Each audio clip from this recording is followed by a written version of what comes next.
Joe, we gave the odds on Hobbs' re-election. Mm-hmm. I think she stands a chance if it's Andy Biggs. I think she stands a chance if it's Kaylor Taylor Robeson that she runs against. And also, we don't know what could happen between now and then. There could be somebody else who could come forward and all of a sudden get a lot of momentum, right? And suddenly it's not either one of those candidates on the Republican side. I do think that Hobbs has to do a couple of things. She has to show some strength. She's got to show some moxie.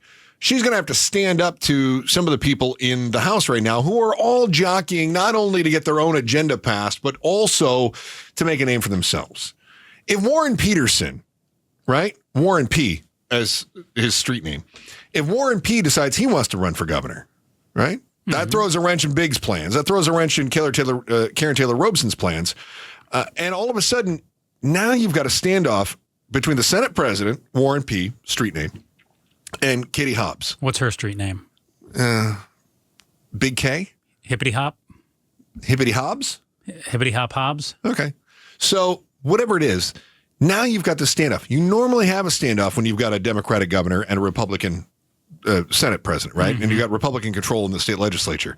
But now if they're both vying for the ability to show that they've got fortitude going forward, things get really messy really fast. There could be something on the plate, though, that would work out really well for Hobbs, or it could absolutely sink her future. Well, it does seem to be getting messy pretty fast right now. We've talked about ESA, the voucher program, and saw in the Capital Times today that an appropriations chair says Hobbs' voucher proposal, which was to put a cap if you make over $200,000 as a family, $0 for those families to send their kids off to school.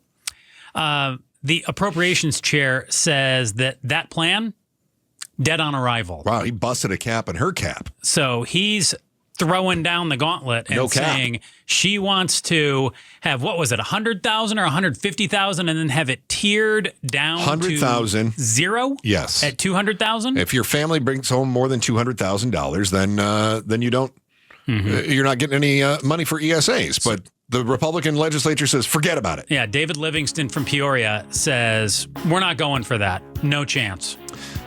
It'll be interesting to see if she's willing to have a standoff with the House and then the Senate.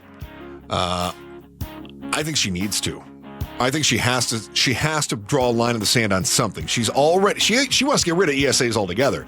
This is already a compromise deal. She needs to come out and say, this is the compromise. And there's no other compromise. This is the compromise. And she needs to show some strength right now. I don't know if she's gonna be able to do that. The best way to do that is to personalize this and say, we're not gonna put Axion's kids through Brophy, right? Taxpayers shouldn't be paying for Axion's kids to go to Brophy. Something like that. I don't know if she's willing to do that, but that's what she needs to do. Thanks for watching The Chris and Joe Show.